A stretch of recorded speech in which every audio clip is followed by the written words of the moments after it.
교재 페이지 265페이지 보시면 되시고 세금계산서 발급 그리고 발급의 시기라고 하는 부분이 있어요.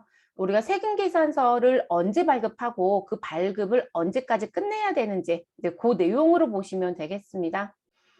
세금계산서 발급이라고 하는 건 우리가 거래가 발생이 되었다. 소위 말해서 과세되는 거래가 발생하였다라고 하면 세금계산서를 발급하는 거고 면세에 해당되는 거래가 발생하였다라고 하면 계산서를 발급하시겠죠. 그걸 발급이라고 보시면 되세요. 그래서 일반 과세자가 근데 여기다 지금 제가 일반 과세자라고 써드렸지만 사실 법령이 바뀌면서요. 우리는 과세사업자라는 표현으로 생각하는 게 더 맞을 것 같아요. 근데 일반 과세자라는 표현을 쓰고는 있지만 일반 과세자 말고도 누가 들어와야 된다? 우리 간이 과세자도 들어올 수 있는 상황이죠, 여러분.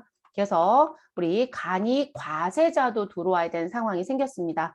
또는 이걸 다른 거로 바꾸시면 과세사업자는 이렇게 얘기하시면 될 것 같아요. 그래서 과세 사업자가 재화나 용역을 공급하게 된다라고 하면 세금 계산서를 무엇하셔라? 발급하셔라. 이렇게 얘기가 되는 거죠. 그래서 그 내용이다라고 보시면 되겠고요.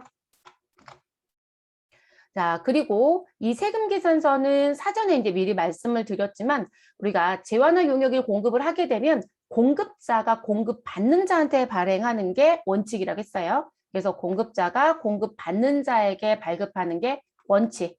그런데 우리 예외적으로 뭐도 있다? 우리 역발행이라는 것도 있더라. 합의된 바에 의해서 발행하는 거기 때문에 전혀 문제가 없다. 그래서 우리가 정발행에 의해서 움직이는 세금 계산서와 역발행에 의해서 움직이는 세금 계산서는 저희가 메인 매출점표 입력할 때 유형이라는 걸 선택하잖아요. 또는 뭐 ERP를 쓰면 세무 구분 이렇게도 얘기하거든요. 그 세무 구분 또는 그 유형에 대한 부분은 사실상 달라지는 게 없어요. 네, 달라지는 건 없다라는 거죠. 그래서 동일한 유형을 사용을 한다. 이렇게 보시면 되겠고요. 그래서 그렇게 발급을 해주시면 되시고 세금 계산서는 2매가 한 세트예요. 그래서 2매가 한 세트인 걸 공급자가 발급해서 한 매는 적색 공급자가 그리고 우리 청색 파란색은 공급받는 자에게 무엇 해준다? 발급한다, 교부한다 이렇게 얘기를 합니다. 그게 이제 발급이라는 의미겠죠. 계산서도 동일합니다, 여러분. 계산서도 동일하게 갑니다. 계산서도 동일하게. 자, 세금계산서 발급 시기라고 해서 나오는 부분. 자, 세금계산서 발급의 시기는 언제 하셔라? 그럼 공급 시기 하셔야 되겠죠. 그래서 원칙적으로 재화나 용역을 공급을 했다라고 하면 그 공급한 시기에 무엇 하시는 게 발급하는 게 맞다. 이렇게 얘기를 합니다. 자, 4월 1일부터 4월 10일, 5월 31일 이렇게 드렸어요. 그런데 4월 10일에 매매 계약을 했습니다. 근데 매매 계약을 했다는 얘기는 여러분 그냥 말 그대로 나는 거래처와 재화나 용역에 대한 공급 계약을 하였다 이런 얘기겠죠. 그래서 그런 매매 계약을 하고요. 그리고 나서 재화나 용역의 공급이 언제 5월 31일에 이루어졌다라고 하는 거죠. 그러면 이 공급한 날짜인 5월 31일이 뭐가 되는 거예요? 우리 공급 시기로 모아서 세금 계산서를 이 날짜에 발급을 하시면 된다는 거죠. 그래서 우리가 일반적으로 5월 31일 작성 일자에 우리는 그 날에 세금 계산서 발급해서 끝냅니다. 우리가 업무를 진행하는 과정 중에 내용을 파악을 해보시면 오늘 내가 재화를 내보낸다, 인도하는 게 있다. 그러면 그 인도하는 시점에요. 누구누구 같이 보낼까요? 거래명세서 같이 보낼 거고요. 대체적으로 회사에서 거래명세서 두부 작성해서 우리 물품을 받았는지 안 받았는지 인수사인도 받거든요. 그거 서류 보관 하시는 거예요, 여러분. 왜냐면 세무조사 과정 중에 영업부의 그런 거래명세도 보여달라고 해요. 수발주서도 볼 거고요. 필요하면 영업부서를 다 볼 수 있습니다. 세무조사관이. 그래서 그 부분 그리고 만약에 소송건이 생기면 물건을 받았네 안 받았네 너네 물품이 언제 왔고 이게 빠졌었네. 근데 거래명세서의 물품의 목록을 기재해서 납품할 때 주는 거잖아요. 그럼 그 목록에 일단 물품의 목록이 있었다라면 그때 얘기를 했었어야 되는데 아무 얘기 없다가 갑자기 한두 달 뒤에 뭐 몇 달 뒤에 와서 물건이 없었다라고 얘기한다는 건 말이 안 맞겠죠. 그래서 그런 부분들이 소송이나 다른 부분에 또 근거 서류로 써요. 그래서 그런 서류랑 그리고 그날의 세금 계산서를 같이 동봉해서 보내는 게 대부분 업무적인 흐름이라고 보시면 되겠죠. 그래서 작성일자, 발급하는 날짜가 동일하게 움직이는 것처럼 보는 게 맞습니다. 그리고 재화나 용역을 공급했으면 우리는 5월 31일이 무슨 부분? 세금계산서 작성 일자가 될 거고요. 그 날짜에 맞춰서 회계 처리를 하겠죠. 그래서 재화를 팔았다, 만들어서 팔았으면 제품 매출이 들어올 거고요. 또는 상품 매출이 들어올 수도 있겠죠. 그래서 제품 매출, 상품 매출 또는 용역은 다른 계정 과목 들어올 수도 있고, 그래서 매출과 관련된 계정이 들어오고 관련된 부가가치세 10%가 있을 것이고 돈 받은 조건 써주시면 되겠죠. 그래서 그렇게 흐름이 돌아간다라고 보시면 되겠습니다. 자, 그리고 나서 이제 이렇게 해서 이제 모든 상황이 끝나면 돼요. 근데 우리는 예외 규정이 자꾸 있는 거죠. 앞부분에서 공급 시기의 특례라고 있었던 부분처럼. 그래서 공급 시기에 세금 계산서를 발급하고 끝나면 되는데 우리는 공급 시기 이전에 무엇하고 있다? 세금 계산서를 발급하고 있더라. 그래서 미리 발행했다라고 해서 선자를 붙여서 선, 발행, 세금 계산서가 있다라고 얘기하는 거죠. 그럼 이 선발행 세금 계산서도 안에 들어갔더니 원칙은 그리고 또 예외는 이렇게 얘기를 합니다. 우리가 앞에서 배우신 건 원칙만 한번 본 거예요. 공급 시기에서 특례 규정으로 본 거. 그러면 선발행 세금 계산서 원칙은 내가 재화 또는 용역의 공급 시기 이전에 무엇을 받고 대가의 전부 또는 일부를 받고 그 받은 돈에 대해서 받은 대가에 대해서 세금 계산서를 무엇하였다라면 발급을 하였다라고 한다라면 그 발급하는 때를 재화나 용역의 공급 시기로 무엇하겠다? 보겠다. 이런 얘기가 되는 거죠. 그래서 우리는 5월 10일 날 대가를 받았습니다. 그래서 5월 10일 날 대가 수령을 했고요. 근데 실제 이 재화나 용역의 공급 시기는 5월 31일이라고 얘기를 하는 거예요. 그러면 우리 앞부분에 우리 원칙적으로 얘기했었던 부분을 본다면 5월 31일이 공급 시기가 돼야 되지만 우리는 미리 세금 계산서를 주었다라고 하면 이 대가 수령을 하고 세금 계산서를 무엇하였다? 우리 발급을 해 주었다라고 하신다라면 이 시기가 뭐가 된다? 공급 시기로 우리는 인정하겠다 이렇게 가는 거죠. 우리 왜냐면 제가 왜 세금 계산서를 발급했다라는 걸 먼저 얘기하고 공급 시기를 뒤에 얘기하냐면 우리 여러분 미리 대가를 받거나 또는 미리 전부 또는 일부의 대가를 받았어요. 그렇다고 세금 계산서 발급을 다 할까요? 아니에요. 세금 계산서를 발급했기 때문에 메인 매출 전표에 입력하는 거고요. 세금 계산서를 발급하지 않았으면 우리는 일반 전표에 뭐라고 쓰시면 돼요? 우리는 선수금이라고 쓰시면 되는 거죠. 또는 반대로 나는 세금 계산서 받지 않았지만 계약금의 일부를 주었다. 또는 대금의 일부를 주었다. 또는 우린 대금을 미리 입금시켜주지 않으면 그들이 나에게 재화를 인도하지 않더라. 그런 경우도 있거든요. 돈 들으면 물건 내드릴게요. 라고 하는 경우도 있단 말이에요. 그러면 우리는 대금이 먼저 나가는 거죠. 그러면 세금 계산서 없이 그 상황이 나왔다라고 한다면 우리는 일반 전표에 받는 사람은 선수금이고 주는 사람은 선급금이었을 거예요. 그런데 그 부분에 세금 계산서가 동반이 됐다라면 그 부분의 공급 시기를 인정하겠다는 거예요. 그래서 세금 계산서 발급이 먼저 나와야 되는 부분입니다. 됐을까요? 그럼 메인 매출 전표에 가셔서 5월 10일에 무슨 처리를 하자? 선수금 처리를 하자. 그리고 당연히 부가세 같이 받았겠죠. 그리고 차변엔 돈 받은 조건 써주시면 됩니다. 그러니까 지금 앞부분에 있었던 건 매출 계정을 쓰라는 표현이고요. 그리고 지금 얘기하는 건 미리 발행한 거니까 선수금 계정을 쓰라는 거죠. 그럼 상대편은 우리 어디에 매입 매출 전표에 선급금에 해당되는 세금 계산서를 입력하겠죠. 매입 쪽이에요. 됐을까요? 그렇게 패턴이 움직이는 부분입니다.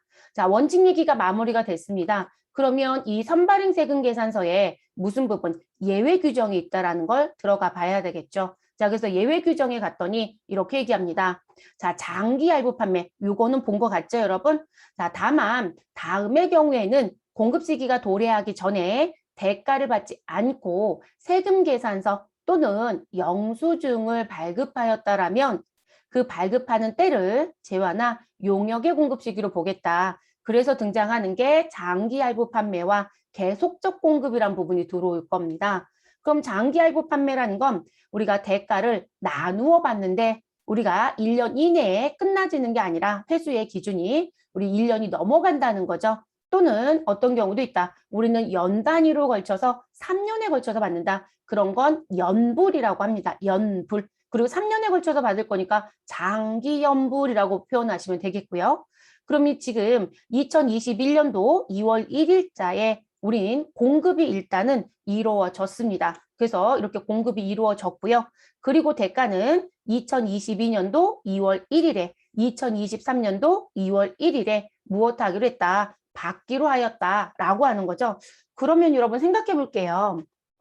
우리가 앞에서 할부 얘기했었잖아요. 그러면 부가가치세에서는 그냥 할부라고 부르는 건 무슨 용어가 숨겨져 있다? 단기라는 용어가 숨겨져 있다. 그래서 내가 할부로 판매를 하였다, 거래를 하였다라고 하시면 우리는 재화의 경우에는 인도 시점을 공급 시기로 보아서 끝내시면 된다겠어요? 그렇죠? 그런데 장기자가 붙어버리면 장기 할부라든지 또는 장기 연불이라는 부분이 붙어버리면 우린 무엇이 된다? 대금을 받기로 한 때죠, 여러분. 그쵸? 각대금을 받기로 한 때예요. 그래서 장기 할부 같은 경우는 이렇게 2022년도 2월 1일이 공급 시기가 되고 2023년도 2월 1일이 뭐가 되는 것이다. 원칙으로 놓고 보면 이때가 공급 시기가 되는 게 맞죠, 여러분. 그쵸? 근데 지금 저희는 또 다른 예외를 배우는 거죠. 그래서 지금 이때를 보는 게 아니라 나는 이 공급한 2021년도 2월 1일을 무엇으로 보겠다. 공급 시기로 보아서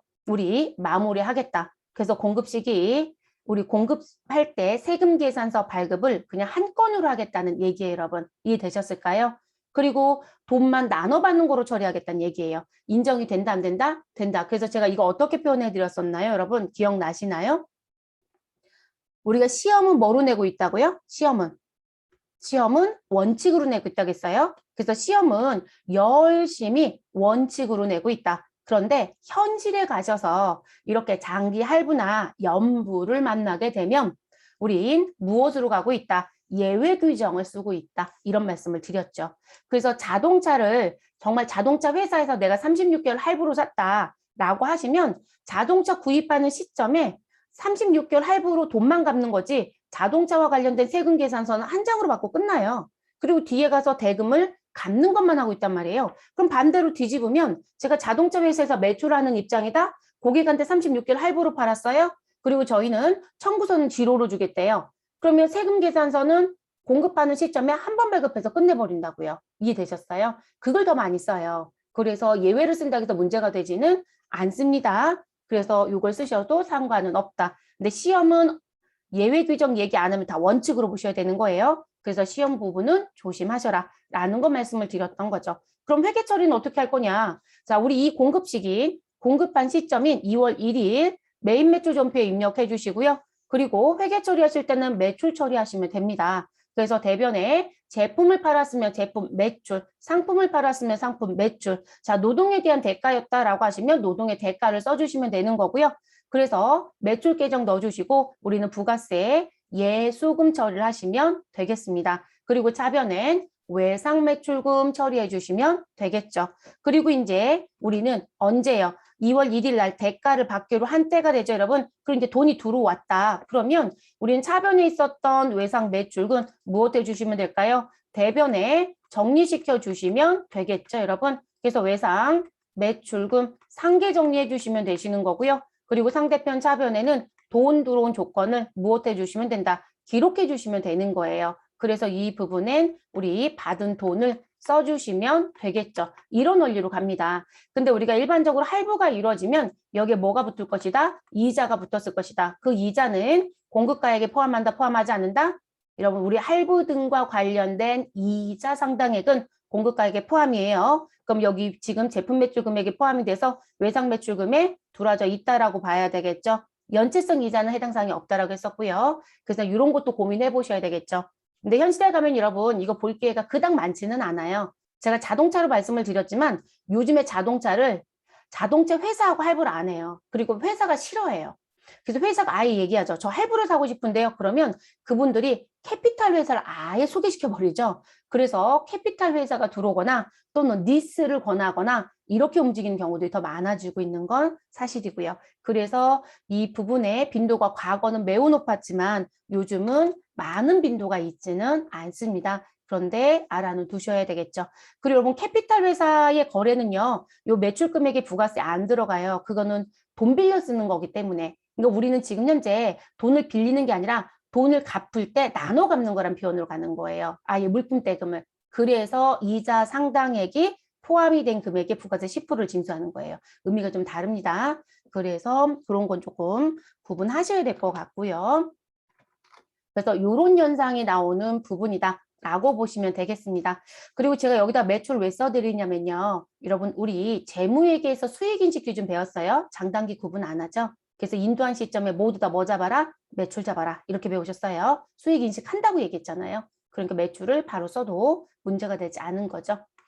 자, 그 다음 거 가볼게요. 우리 무슨 부분이요? 전력 그 밖의 공급 단위를 구획할 수 없는 재화 또는 용역을 계속적으로 공급하는 경우 이거는 생각보다 많아요, 여러분. 우리가 대표적으로 전기라는 부분이 사실상 많이들 쓰니까 이걸 써드렸지만 여기 여러분 전기 말고 누구도 들어올 수 있어요? 통신도 들어올 수 있어요. 네, 통신도 들어올 수 있고요. 우리 회사에서 가스 사용하세요? 안 쓰세요? 쓰죠, 여러분? 우리 수도권적으로 대체적으로 도시가스 다 연결되어 있는 경우들이 많잖아요. 그럼 그 가스라는 것도 이게 되어 있고요. 그리고 우리 왜 무슨 부분 유지보수 계약하는 거 아시나요? 유지보수? 우리 왜 복사기 유지보수 계약을 했다거나 또는 여러분들이 회계 프로그램을 구입했어요? 그럼 유지보수 계약에 의해서 몇 년 계약으로 쭉 연결되어 있죠. 그러면 이게 계속 연결되어 있다고 보는 거거든요. 그러면 그 계약서 부분에 또는 내용 부분을 따져서 어떻게 할 건지를 정리해야 되겠죠.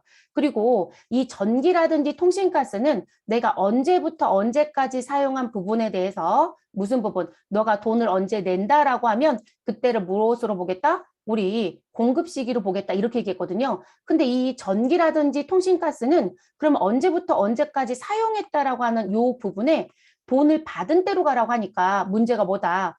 그럼 돈을 받은 때니까 여기를 딱 끊어야 된다는 얘기거든요. 근데 여러분 우리 전기는 무슨 부분? 계량기를 보시면 이렇게 하얀 줄이 계속 끊임없이 이렇게 돌아가는 것처럼 보이지 않나요? 우리한테는 이쪽 면만 보이지만 그러면 이걸 중간에 끊어요, 여러분? 안 끊잖아요. 그냥 계속 넘어가는 거고 계량기를 날짜를 정해서 무엇만 해요? 우리 계량기를 측정만 하는 거죠. 얼마 썼는지에 대한 것만 보고 가는 거잖아요. 그렇기 때문에 일정한 날짜를 정하더라는 거죠. 그래서 우리는 1일부터 언제까지 말일까지를 하나의 기간으로 모아서 무엇하겠다. 우리는 돈을 받겠다. 근데 이 말일까지에 대한 돈을 그 자리에서 즉시 받을 수도 없어요. 그렇기 때문에 이 부분에 대해서 무슨 부분 일정한 기간 뒤에 무엇을 하고 나는 세금 계산서를 작성해서 너에게 줄 것이고 그리고 그걸 받으면 일정한 뒤에 무엇하면 된다. 너는 납부를 하면 돼. 라고 이렇게 되어 있거든요. 그러면 실제 여러분 우린 돈을 내는 이 대가를 받기로 한 때라고 했던 부분 우리가 고객의 입장에서 내가 돈을 내는 입장이고요. 상대편은 돈을 받기로 한 때겠죠. 그럼 그 받기로 한 때보다 무슨 부분이에요? 세금 계산서 작성 일자가 앞에 있더라는 거죠. 그러니까 선발행인 거예요, 여러분.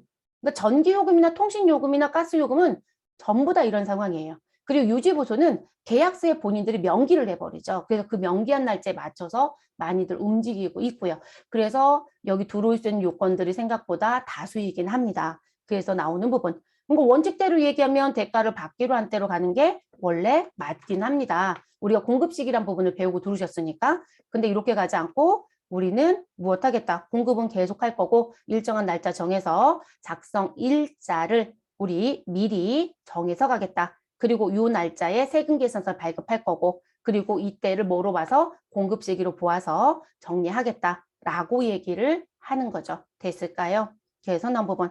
그러면 우리 지금 현재 이런 상황들이 나왔다라고 하시면 회계 처리는 어떻게 하시면 될까요, 여러분? 회계 처리는 막 그대로 매출 잡아주시면 되는 거죠. 그래서 매출을 정리해 주시면 되시고요. 당연히 부가가치세 발생할 것이고 그리고 아직 돈은 못 받았어요, 여러분. 그래서 이거 전기요금 회계 처리했던 거 기억나시나요? 전산회계 1급할 때. 그래서 여러분 제가 뭘 하겠어요? 작성일자를 기준으로 메인 매출 전표에 무엇 하셔라? 입력하셔라. 근데 우리는 그 작성일자에 돈이 아직 안 나갔다. 돈 나간 날짜가 뒤다. 그러니 무엇을 세우시고 미지급금을 세우시고 돈이 나가는 건 일반 전표에서 처리하시면 된다. 이렇게 말씀드렸죠. 그럼 여러분 그걸 반대로 뒤집어 보세요. 그럼 한전도 회계 처리해야 될 거잖아요. 그럼 한국전력공사에서는 뭐라고 처리하시면 돼요? 나 매출이 일어났어. 근데 아직 돈은 못 받았네? 이해되시나요? 그렇게 가는 거예요. 그리고 뒤에 대금 회수가 되면 상계 정리가 되고 마무리가 되겠죠. 그래서 여러분들이 지금 비용 쪽에 해당되는 부분들이 이런 게 조금 많아요. 네, 비용 쪽에 해당되는 부분. 그래서 지속적 공급이란 표현들을 많이 써요. 또는 계속 공급하고 있다. 이런 표현들을 쓰고 있는 부분입니다. 자, 그리고 나서 우리 뭐 특례라고 써드렸지만 예외 특례 다 동일하게 보셔도 되겠습니다. 자, 이건 또 왜 특례 쪽을 더 뺐냐면, 자, 여러분 앞에선 우리가 대가의 일부나 전부를 받고 세금 계산서를 미리 주었어요 라고 하면 그 미리 발급한 날짜를 공급 시기로 보세요 이렇게 얘기했단 말이에요. 근데 상대편이 얘기를 합니다. 거래처가. 저희요 계약금 드릴 거예요. 그런데 저희 결제 올릴 때 세금 계산서가 없으면 돈을 드릴 수가 없거든요. 그거 계약금 10%인 500만 원짜리 세금 계산서 좀 발급해 주세요라고 얘기를 많이 합니다. 대체적으로. 그러니까 증빙 없이 돈이 나가기는 어려웠던 거죠. 그래서 회사에서 기한서를 올릴 때 그 기한서에 관련 증빙을 꼭 첨부하더라는 거죠. 그러면 지금 매출자의 입장에서는 또는 공급자 입장에서는 세금 계산서가 미리 나갈 수밖에 없어요. 그리고 돈은 뒤에 들어오더라는 거죠. 그 조건 얘기를 하는 거예요. 그래서 사업자가 재화 또는 용역의 공급 시기 이전에 세금 계산서를 무엇하고 발급하고 그럼 일단 선발행이 이루어졌네요. 그리고 나서 그 세금 계산서에 대한 부분을 기준으로 우리 대가를 며칠 이내 받으면 7일 이내. 그래서 세금 계산서 발급 일로부터 7일 이내에 대가를 지급 받았다라면 그 발급한 때를 재화 또는 용역의 공급 시기로 보겠다. 합법적인 세금 계산서입니다. 이렇게 보는 부분입니다. 그러니까 여러분들이 만약에 그런 부분들의 얘기가 있었다? 그럼 반드시 무엇 하셔야 돼요? 돈 들어오는 거 날짜 카운트 하셔야 되겠죠. 이거 뒤에 또 문제 터지면 골치만 아파요. 그래서 일거리는 안 만드는 게 맞아요. 됐을까요, 여러분? 그럼 지금 5월 10일 날 세금 계산서 발급했고 제가 아까 7일 이내라고 했으니까 지금 요 7일 이내인 우리 5월 17일에 대가가 들어왔다라고 하면 우리 문제될 건 없다는 거죠. 그래서 5월 10일 날 세금 계산서 발급한 이 날이 무엇이 된다? 공급 시기가 된다. 됐어요, 여러분? 그리고 실질적으로 용역이나 재화의 공급은 이 대가를 받고도요, 한참 딜 거예요, 여러분. 그래서 저는 일부러 5월 31일이 공급일이었다라고 드린 거. 그러면 여러분 5월 10일 날 회계 처리를 뭐로 해야 되느냐는 문제점이 생겨요. 그쵸? 그래서 이제 가끔 이런 분도 계시긴 해요. 저희 5월 10일 날 세금 계산서 발급은 했는데요. 전표 입력은 했습니다. 그런데 분계는 안 했어요. 이렇게 얘기를 하세요. 왜 그러냐면 여러분 이게 분계를 한다라고 하면 우리 분계 뭐 들어와야 될까요, 여러분? 분계 들어오는 건 빤하잖아요. 선수금이에요. 미리 받은 돈. 그래서 대변에 선수금 쓰고요. 부가세 예수금 쓰고 그리고 다시 이쪽에 뭘 쓸 건지 고민을 해봤더니 돈이 아직 안 들었거든요. 그래서 저는 미수금 쓰라고 말씀을 드리거든요. 그래서 이 부분에 미수금을 쓰든 외상매출금을 쓰든 뭘 쓰든 상관은 없어요. 근데 이 차변에 쓸 걸 보니 쓸만한 계정이 없는 거예요. 돈은 아직 안 들었으니까. 그래서 우리 업무하실 때 이 분계를 아예 안 하고 그래서 무슨 얘기냐면 5월 10일 날 메인 매출 전표 입력은 해야 돼요. 안 할 수는 없거든요. 그래서 5월 10일 저는 매출 전표라고만 쓸게요. 매출 전표에 가서 입력은 합니다. 그런데 분계는 한다 안 한다? 안 해요. 무엇으로? 분계 없음으로 가는 거죠. 그래도 여러분 부가세 신고서나 다른 거 작업하는데 전혀 문제 없거든요. 다만 여러분이 이 분계 없음 입력했던 부분이 부가세 신고서에 제대로 반영됐는지 확인하시고 과세표준 명세라는 것만 잘 맞춰주면 되는 거거든요. 그래서 분계 없음으로 가고 그리고 우리 며칠 날 5월 17일 날 무엇이 되면 돈이 입금이 되겠죠, 여러분. 그래서 5월 17일 대가를 수령하게 되면 이 날짜에는 어디에 가서 일반 전표에 가서 무엇 하더라? 나 미리 받은 돈이 있어 라고 회계처리를 하더라는 거죠. 여러분 그래서 일반 전표에 분계 입력을 해요. 문제가 될 게 있을까요? 아니 문제될 거 없어요, 여러분. 그래서 우리가 부가가치세와 관련돼서 메인 매출 전표에 입력을 할 땐 제가 크게 나누면 어떻게 나눈다? 위와 아래로 나눈다. 그래서 상단이라는 게 있고 우리 하단이라는 게 있다. 사실 여기에 중간도 있다라고 얘기하는 분도 있거든요. 왜냐면 중간에 뭐가 등장하긴 하죠. 그렇죠? 그래서 중간도 있다라고 하는데요. 이 상단과 하단을 나눠서 상단부는 우리 부가세 신고서에 반영되는 부분이고 하단은 장부에 반영되는 것이다. 이렇게 얘기했잖아요. 장부에 반영되는 부분을 지금 메인 매출 전표에서 안 하고 어디서 하겠다? 일반 전표에서 하겠다는 거죠. 누가 뭐라고 하겠어요? 제대로만 돌아가면 되는 겁니다. 근데 나는 5월 10일 날 회계 처리를 하겠다라고 하시면 전 분기 없음을 알려드렸지만 회계 처리를 하시겠다라고 하면 돈은 안 들어온 거예요, 여러분. 그러니까 차변엔 어떤 계정을 쓰든 이건 회사에서 알아서 쓰세요. 저는 미수금을 써놨지만 아유 저희는 그냥 외상 매출금 쓰려고요. 이렇게 썼다. 누가 터치 못해요, 여러분. 왜 그러냐면 우리는 이거 한 7일 동안 갖고 있다가 없앨 거거든요. 그럼 차변에 아직 못 받은 돈 있다라고 했다가 5월 17일 날 돈 들어오면 무엇하면 돼요? 대변으로 보내버리고요. 그리고 차변에는 현금이든 보통 예금이든 돈 들어왔다고 정리해서 없어지거든요. 그럼 이제 누구만 남아요? 선수금만 남아요, 여러분. 그리고 이 선수금은 언제? 5월 31일 날 무엇 하시면 된다. 5월 30일 날 드디어 매출이 일어나겠죠. 그러면 매출이 얼마가 있고 부가세, 예수금이 얼마가 있고 이건 알아서 정리하셔야 되겠죠. 전부 다 받았는지 일부만 받았는지에 따라서 지금 이 상황들은 달라지겠죠. 매출은 전체 잡히겠지만 부가세는 금액이 매출의 10%는 아닐 거예요. 왜냐면 미리 받아서 부가세 처리한 게 있잖아요. 그러면 공급가액에 입력하는 금액이 빠지고 들어가야 될 거니까 미리 발행했던 세금 계산서를 또 발급하시면 안 돼요. 이게 전부였을 땐 고민 안 하는데 제가 지금 현재 1,000만 원짜리 계약을 했어요.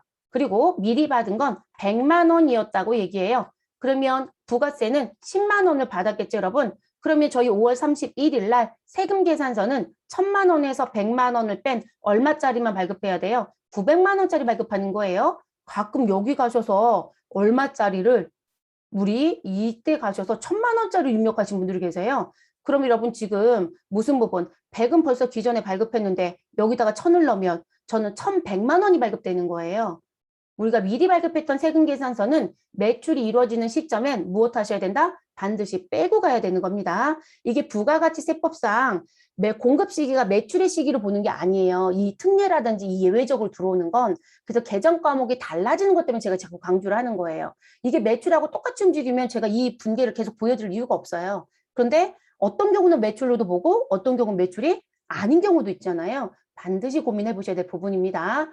그래서 900만 원만 입력해야 되겠죠. 근데 나는 매출은 잡은 적이 없어요. 선수금 정리한 적이 있지만 그러면 지금 매출 금액은 일단 1,000을 정리해야 되고 부가세는 90만 원만 정리해야 되겠죠. 제가 여기다 900을 넣었으니까 그리고 우리 차변에 무슨 부분이요? 미리 받았던 누가 있다? 선수금. 우리 100만 원은 안 받을 거잖아요. 안 받을 게 아니라 받을 수가 없죠. 미리 받았으니까. 그럼 나머지만 받아야 되겠죠. 근데 아직 돈 못 받았대요. 그럼 외상 처리하시고 얼마요? 부가세 포함해서 990만 원만 받으면 되겠죠. 그러면 두 금액 더하면 1,090, 1,090 동일하죠. 요건은 항상 맞춰보면서 회계 처리합니다.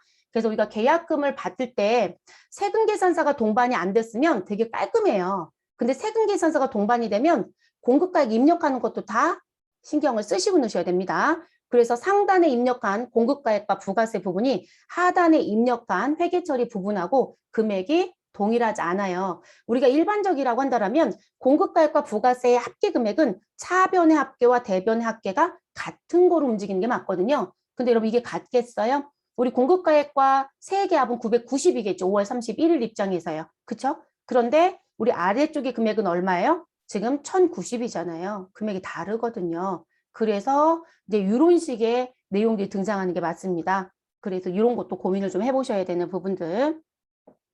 시험이 모두 다 내주면 좋겠지만 모두 다 내지는 못해요, 여러분. 그래서 대부분들이 시험은 이런 포커스를 더 많이 내더라고요. 저는 근데 그 다음 단계를 내줬으면 해요. 어려워도 한번 공부를 하시기 시작을 하면 그 다음 거를 실수하지 않거든요. 그러니까 내가 지금 이번에 정말로 무엇을 공급을 했다. 그래서 5월 30일 회계 처리를 해라 라는 문제를 내면서 나는 지금 미리 대가를 받고 세금 계산서를 발행한 사실이 있다. 그러면 여러분들 그거 빼고 공급가액을 넣어야 되잖아요. 근데 그게 문제에 나와지면 처음은 어렵지만 그 다음부터는 실수를 안 하고 앞뒤를 맞춰보는 공부를 할 거거든요. 근데 대체적으로 그 문제가 그다음 많지 않아요. 그리고 여러분들이 전산회계까지는 했잖아요. 근데 그때 보시면 세금 계산서 발행건이 거의 없죠. 그냥 일반 전표에 미리 받은 선수금 얼마가 있었다, 미리 준 선급금 얼마가 있었다 이러고 끝났죠. 그러니까 미리 발행한 세금 계산서가 거론이 안 되고 있잖아요. 그러다 보니까 이제 이런 실수가 나오죠. 그래서 우리 뒤에 상황도 고민을 좀 해보셨으면 좋겠습니다. 자, 그 다음 넘어갈게요. 자, 특례 두 번째 니은. 그림 매우깁니다. 일단 여러분 쭉 읽을게요. 자, 기억에도 불구하고. 자, 그러면 일단 원칙 얘기 끝냈어요. 그리고 기억에 특례가 있었어요. 그런데 또 다른 내용이 또 있는 거예요. 그래서 기억이 있는데도 불구하고 대가를 지급하는 사업자가 다음의 요건을 모두 충족하는 경우에는, 여러분 모두 충족입니다. 다음의 요건을 모두 충족하는 경우에는 재화 또는 용역을 공급하는 사업자가 그 재화 또는 용역의 공급 시기가 되기 전에 세금 계산서를 발급하고 그 세금 계산서 발급일로부터 며칠, 여러분 아까 기억은 세금 계산서 발급하고 7일 이내 돈 받으면 돼 이렇게 있던 게 기억이죠. 그런데 여기는 7일이 지난 후에 돈을 받아요. 그래서 세금 계산 발급일로부터 7일이 지난 후 대가를 받더라도 해당 세금 계산서를 발급한 때를 무엇으로 보겠다? 재화나 용역의 공급 시기로 보겠다라는 니은 조항이 또 있는 거예요. 그러면 모두 충족 요건을 봤더니 A와 B를 말하겠죠. 그래서 A를 보았더니 거래 당사자 간에 계약서나 약정서가 있더라. 우리 왜 구매계약서, 매매계약서라는 게 있으니까요. 그래서 그 계약서나 약정서가 있는데 그 서류에 대금을 청구하는 시기와 대금을 지급하는 시기가 따로따로 적혀져 있더라. 자, 우리 대금의 청구 시기는 4월 20일이고 대금의 지급 시기는 5월 31일입니다. 이렇게 얘기했다는 거예요. 이렇게 써 있으면 우리는 4월 20일 날 대금 청구를 해야 되니까 상대편이 세금 계산서 달라고 하거든요. 주었다는 거예요. 이해되셨어요? 근데 실제 돈은 언제 들어와요? 7일 이후에 들어오죠. 근데 계약서에 아주 명확하게 써 있다는 거예요. 그럼 인정하겠다 안 하겠다? 할게. 이런 얘기입니다. 계약서 잘 쓰셔야 되겠죠? 자, 그리고 B, 대금 청구 시기와 지급 시기 사이의 기간이 30일 이내이거나, 자, 일단 여러분 제가 4월 20일, 5월 31일 쓴 건 30일 이내가 아니네요. 일단 법을 위반했어요. 그런데 문제는 이내이거나 라고 했으니까 아닌 것도 있을 수 있겠네요. 그쵸? 그래서 지금 30일 이내이거나 세금계산서 발급일이 속하는 과세 기간에 세금계산서에 적힌 대금을 지급받은 것이 확인되는 경우는 우리 인정해 줄게 라고 합니다. 그런데 여러분 지금 제가 이렇게 사선을 그었잖아요. 사선 그은 부분. 자, 여기 뒤편으로 등장하는 이 자리요. 세금계산서 발급일이 속하는 과세 기간에 세금계산서에 적힌 대금을 받았다? 그러면 제가 아까 4월 20일 날 발급하고 5월 30일 날 돈 받기로 했다라고 했는데 그러면 과세 기간 내라고 했으니까 우리 이 과세 기간은 6월 30일까지가 일기과세 기간이죠. 그럼 이 안에 사건이 모두 다 해결됐으면 문제가 없는 거예요. 근데 여기에 단서가 하나 붙어요. 가로요. 이 가로 단서가 붙습니다. 그래서 뭐라고 하냐면 공급받는 자가 조기 환급을 받는 경우에는 세금계산서 발급일부터 30일 이내 요건은 무조건 충족해야 된다.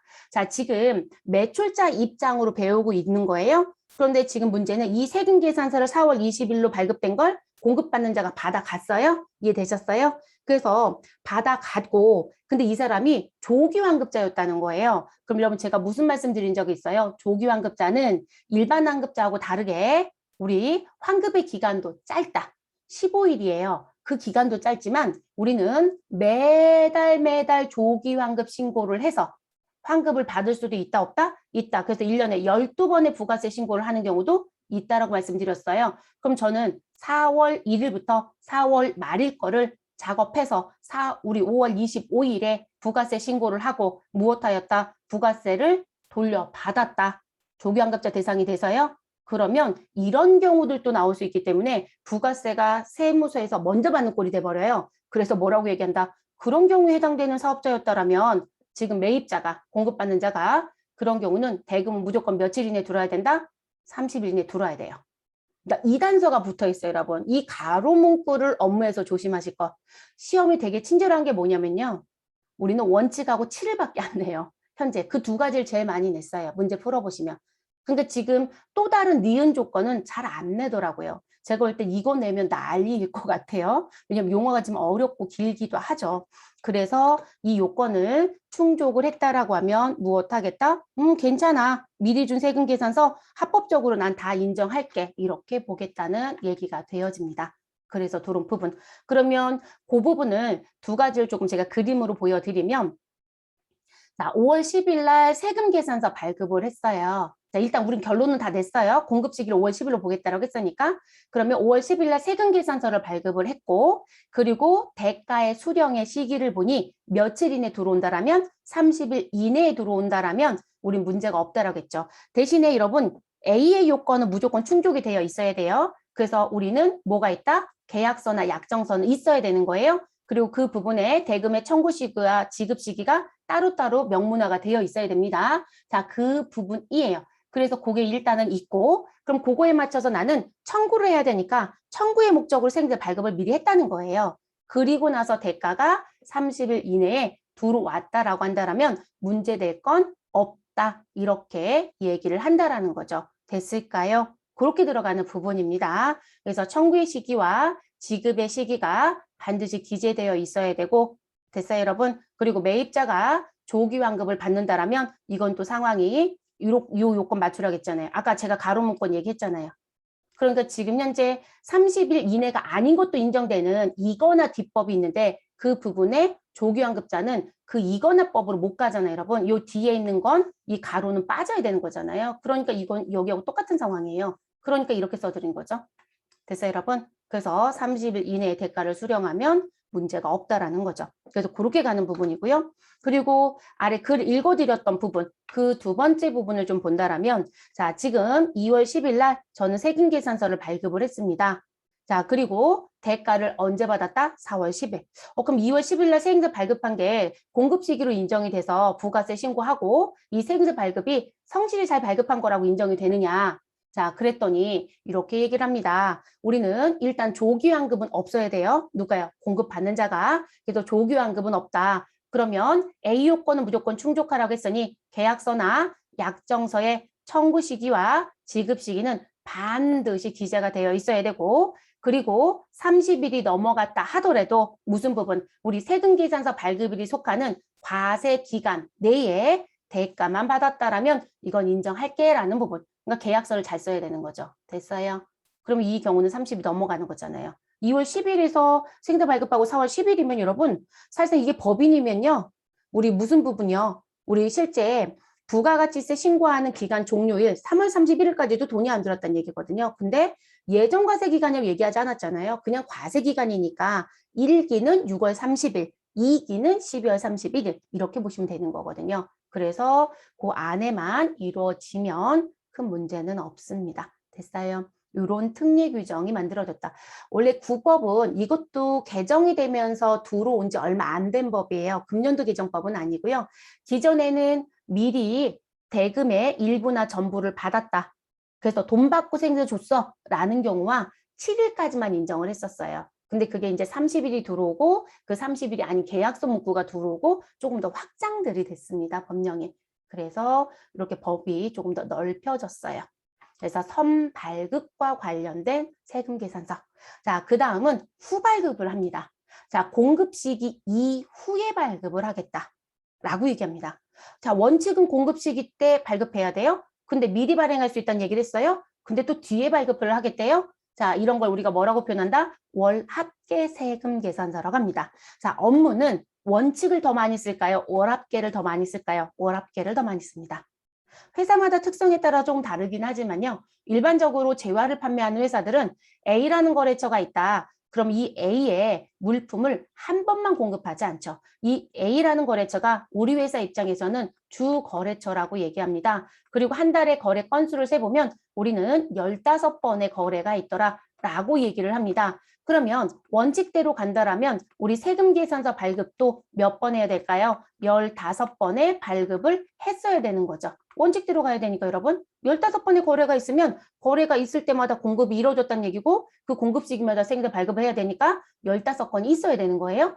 근데 이렇게 건수가 많으면 일하는 담당자들 입장에서는 피곤하거든요. 일이 너무 많고. 그리고 우리가 돈을 내는 서버를 쓰면 생각을 해보세요. 자, 150원짜리 우리 과금을 낸다라고 하면 15번 곱하기 150원이에요. 그러면 수수료도 많이 나가겠죠? 그래서 그들은 무슨 생각을 할까요? 일을 좀 줄여보자. 그래서 일정 기간을 무엇하겠다? 묶어서 발행하겠다라고 얘기하는 거죠. 일종의 우리 일괄 발행을 하고 싶은 거죠. 그런 걸 우리가 뭐라고 얘기한다? 우리 월 합계가 있다라고 합니다. 그래서 월에 합계를 내서 나는 무엇하겠다? 세금 계산서를 발급하겠다. 이 부분. 그래서 실제 업무는 이걸 많이 따라갑니다. 시험은 어떻게 낼까요? 원칙으로 내죠, 여러분. 그쵸? 우리 그래서 여러분 뭐 본 적 없으세요? 입력하실 때 거래가 이렇게 있는데 그거 묶어서 며칠 날짜로 발급하세요. 이런 문구 보신 적 없잖아요. 그쵸? 근데 현실은 그렇다는 거죠. 그래서 대부분들이 각각의 거래가 있을 때마다 거래명세표를 주고받고요.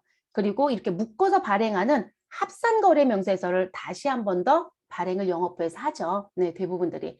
그래서 그 합계된 금액이 맞는지 우리 납품 사실에 문제가 없는지 서로 주고받고 최종적인 사인도 하고 그리고 세금 계산서 발급을 하죠. 그리고 이제 계약서를 쓸 때 모두 명기에 여러분 며칠 날까지 저희 세금 계산 안 주시면 돈 안 드려요 이런 얘기도 하죠. 그래서 실제 그런 업무를 하시는 분들은 거래처마다 마감 날짜가 있어요. 그 마감 날짜 지켜서 세금 계산서 발급을 꼭 끝내주셔야 되죠. 그거 제대로 못 끝내시면 세금 계산서 발급에 부가가치 세법상 법령을 어기진 않았지만 거래처와 내 계약상이 문제가 생긴 거예요. 그러면 다음 달 말일에 돈을 받을 게 있었는데 그 돈이 다음 달로 넘어가기도 해요. 그래서 지금 그런 업무를 담당하시는 분들은 그런 것까지도 모두 다 체크를 해야 합니다. 그러면 월합계 세금 계산서 구체적인 얘기를 좀 볼게요. 자, 다음의 경우에는 여러분 다음의 경우라고 하면 교재를 보시면 뭐 써 있어요, 여러분? 1번, 2번, 3번 이렇게 써 있죠, 여러분? 그 다음의 경우 1, 2, 3이요. 그래서 그 1, 2, 3에 해당되는 경우에는 재화 또는 용역의 공급일이 속하는 달에 언제까지? 다음 달 말일까지 다음 달 10일까지 무엇 하시면 된다? 세금 계산서를 발급하시면 된다. 그리고 그 다음 달 10일이라고 얘기하는 이 날짜가 또 무슨 날이면요?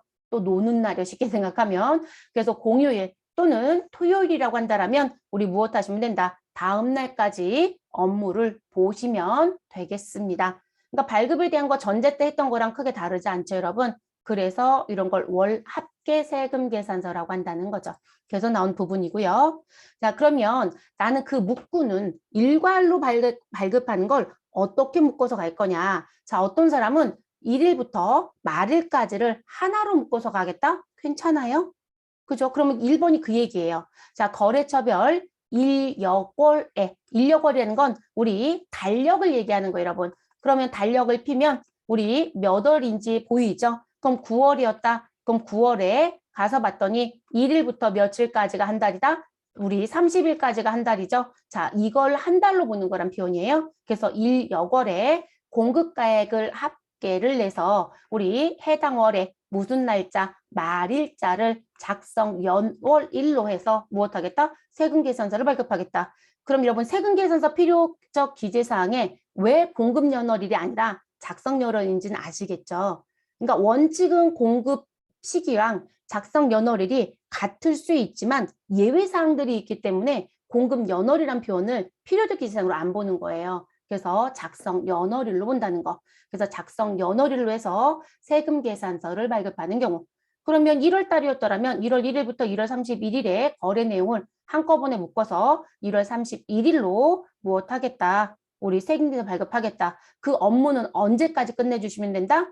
여러분 다음 달 10일까지 하세요라는 건 세금 계산서를 발급할 수 있는 기한이죠. 발급의 기한입니다. 발급 기한. 작성 연월일이 아니라 내가 업무를 하는 날짜. 그 날짜의 기한을 열흘을 주는 거예요. 거래처랑 옥신각신 맞춰야죠, 여러분. 그래서 다음 달 10일까지 발급하셔라. 그래서 여기 2월 10일까지 발급하면 된다. 이렇게 얘기했던 부분이죠. 됐어요. 그래서 이런 부분의 행위. 자, 그리고 2번을 볼게요. 2번. 자, 2번 같은 경우는 무슨 얘기냐면요. 자, 앞에 얘기는 똑같아요, 여러분. 거래처별로 인력월 이내에서, 그럼 1일부터 말일까지 내에서 달력에 나와 있는 날짜 한 달을 기준으로 보아서 자, 사업자가 임의로 정한 기간에 공급가액을 무엇하자? 합계를 하자. 그리고 그 기간에 종료 일자를 무엇으로? 작성, 연월일로 하여 세금 계산서를 발급하겠다. 본인들이 기간을 나누는 거예요, 여러분. 그러면 1월 달로 얘기했은 게 다 1월로 얘기해 볼게요. 그럼 여기 지금 음영 박스에 드린 것처럼 우리는 2번 발급하는데요. 우리 어떻게? 보름씩 나눠서 하시죠. 그래서 1일부터 언제까지? 15일까지를 하나로. 그리고 16일부터 31일까지를 하나로. 근데 끝나는 날짜라고 했으니까 1월 15일 작성 연월일, 1월 31일 작성 연월일로 해서 우리는 2월 10일까지 발급하시면 됩니다. 그러니까 1월 15일 작성 연월일의 세금 계산서를 2월 달에 발급해도 문제가 되지 않아요, 여러분. 네, 문제되지 않습니다. 근데 대체적으로 이제 이런 식으로 하시는 분들은 마감을 2번 한다는 표현을 써요. 그럼 마감을 2번 한다는 표현을 쓰시니까 1월 15일에 세금 계산서를, 그러니까 1월 15일 작성 연월의 세금 계산서를 2월 달에 발급 대부분 안 하고요. 그때까지 이제 마감을 해서 대부분 1월 달 중에 발급을 끝내는 경우들이 더 많아요. 그리고 나서 이제 16일부터 말일 거를 2월 10일 사이에 발급을 대부분 또 하죠. 그래서 이제 그렇게 움직이고요. 근데 상관은 없어요. 1월 15일 거 2월 10일에 내용만 넘어가지 않으면 됩니다. 그때까지만 발급하시면 문제는 없습니다. 됐을까요? 그래서 나오는 부분. 그러면 이 글로 되어 있는 거 아래쪽에 그냥 그림 그린 거니까 큰 의미 없죠. 그래서 나온 부분이고요. 자, 그리고 이제 세 번째. 자, 세 번째 부분은 어떤 얘기시냐면, 이것도 오해하실까봐. 여러분, 지금 저는 2번의 마감 날짜를 정했어요. 저희는 3번 할 거예요. 그래서 1일부터 10일, 11일부터 20일, 21일부터 말일. 그렇게도 상관없어요. 우리는 5일씩 끊을 거예요. 상관없습니다. 임의로 정한다고 했어요. 우리 대표적으로 그냥 날짜 하나를 정해드린 거지, 이 날짜가 10번이 되든 5번이 되든 2번이 되든 3번이 되든 그건 본인들이 알아서 할 일입니다. 그래서 어떤 날짜에든 상관은 없다. 자, 세 번째 부분은 자, 어떤 경우 예시냐면 자, 세금 계산서 발급을 했어야 되는 게 맞아요. 공급 시기에. 근데 뒤늦게 누락됐다라는 걸 확인했어요. 그 얘기입니다. 그래서 관계 증명서류 등에 의하여 실제 거래 사실이 확인되는 경우로서 해당 거래 일자를 작성 연월일로 하여 세금 계산서를 발급하는 경우도 사실상 공급 시기 후에 발급하는 거이지 않느냐. 맞죠? 근데 이거를 월합계라고 부르진 않아요. 3번은. 그래서 이제 그런 부분들. 그러면 제가 1월 7일 날 매출이 있었는데 세금 계산서 발급을 누락했더라. 그러면 저는 1월 7일을 작성 연월일로 하고 그리고 언제까지 발급이 이루어지면 다음 달 10일까지 발급이 이루어졌다면 이 부분에 대해서는 하자가 없어요, 여러분. 그러니까 이게 전자로 발급해도 문제가 되지 않죠. 네, 그래서 전혀 문제가 되지 않는다는 거 이해되셨을까요? 가끔 이런 분들이 계세요. 나 지금 요 글씨 때문에 이제 설명을 드리는 건데요. 어떤 부분이냐면 저희가 1월 달에 거래가 있었는데 1월 1일부터 언제까지? 1월 31일 말일까지 거래했던 부분을 가지고 우리가 한 장으로 할 수도 있고 여러 장으로 할 수도 있고 이런 얘기하는 거잖아요. 그런데 이런 분들이 어떤 분들이냐면 30일 날 거래한 걸 우리는 몇 월로? 2월로 넘겨버리겠대요. 그래서 2월 달 세금 계산서를 끊어버리겠다. 여러분, 이건 문제가 될까요? 안 될까요? 되죠. 또는 마감의 날짜를 어떻게 하고 있다. 우리는 지금 달이 중간에 걸친다. 이렇게 표현을 해요. 그러면 지금 여기처럼 2월 16일부터 3월 15일까지의 기간을 하나로 모아서 아니 한 달의 관점은 맞아요. 그렇죠? 2월 16일부터 다음 달 3월 15일까지면 우리가 일반적으로 한 달처럼 얘기할 때도 이렇게 표현하니까 그러면 이렇게 묶어서도 할 수 있느냐? 절대 못해요, 여러분. 그래서 앞에서 계속 제가 뭐라고 했어요? 일여월이라는 표현은 달력에 보여지는 한 달을 표현하는 거다라고 했어요. 그래서 1일부터 말일까지 하나로 본다. 그러니까 다른 달로 넘어가는 건 절대 안 돼요. 넘기는 건 안 되는 거예요. 그리고 지금 시작하는 달과 끝나는 달이 달라서도 안 돼요. 무슨지 아시겠죠? 그건 모두 다 세금 계산서를 성실하게 발급하였다, 안 하였다? 안 하였다가 됩니다. 가산세 부과합니다. 됐을까요? 그래서 국세청에서 랜덤 조사할 때 회사가 뭔가 다른 부분에 문제가 있다라는 걸 어디선가 들은 게 있거나 세금 계산서 얘기를 하다 보니까 엉뚱한 소리 하는 것처럼 보여진다. 그러면 무슨 부분? 영업부에 서류 보여달라고 할 겁니다. 그럼 영업부 서류를 봤더니 무슨 부분? 이런 상황들이 보여진다. 왜냐면 거래명세표를 다 주고받아요. 마감하는 부분이 있기 때문에. 근데 이런 게 보여진다? 그럼 누가 봐도 문제가 있죠. 그리고 이런 분도 있으세요. 제가 아까 왜 달넘김 한다라고 했잖아요. 그러니까 25일까지 마감해서 발급을 하고 26일부터 말일 거를 다음 달로 자꾸 넘기는 회사들이 있어요. 그리고 그게 아주 당당하게 무슨 부분? 우리가 실제 영업부에서는 거래처별로 파일링 작업을 할 거란 말이에요. 거기 막 다 꼽혀 있거든요. 그래서 넘겨보니까 이제 다 보이는 거죠. 그러면 이제 조사관은 뭐라고 할까요? 내가 너네 다 털까 어떡할까? 라고 얘기할 거예요. 다 털겠다는 건 5년치 부분 또는 조사하겠다라고 했던 기간에 명기되어 있는 부분에 영업부 서류 모두 다 가져오라고 할 거예요. 그러면 이제 직원들은 머리가 너무너무 아프죠. 그래서 이제 무슨 뭔가 협의점을 찾으려고 노력을 하죠. 아, 이 회사만 그런 거다. 근데 다른 회사 갖고 와서 열었는데 또 그래요. 그럼 이제 걷잡을 수 없어요, 여러분. 그러면 세금 계산서 발급이 전부 다 잘못됐다는 거죠. 그러면 그거 하나씩 하나씩 다 잡겠다라고 하면 모든 서류 다 보겠다는 얘기거든요. 그러면 그 금액 다 구분시키겠죠? 세금 계산서 발급은 성실하지 못했겠네요? 그럼 공급가액에 성실하지 않은 부분에 가산세 내시면 됩니다. 공급가액의 가산세예요. 세액이 아니라. 그래서 가산세가 상당히 많아질 수 있어요. 그래서 영업부서를 보는 것도 있고요. 그래서 조심하셔야 되는 부분 중에 하나입니다. 그래서 이런 거 달 넘김하지 마시라는 거. 그리고 달을 넘길 거면 완벽하게 조작을 해 놓으시든지요.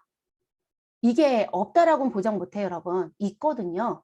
그러면 어디에도 흔적을 남기지 마세요. 흔적을 안 남기면 안 걸릴 거잖아요. 흔적을 남겼으니까 조사 과정 중에 걸리는 거죠. 사실상. 그래서 실제 안 하는 게 맞지만 정말 부득이하게 할 일이 생긴다라면 절대로 흔적을 남기지 마세요. 그래야 되겠죠. 그래서 지금 이 인력거래 의미도 알아두셔야 되는 부분 중에 하나의 내용입니다. 자, 이렇게 해서 어디까지 우리 세금계산서 발급과 관련돼서 된 내용은 이제 마무리가 됐습니다.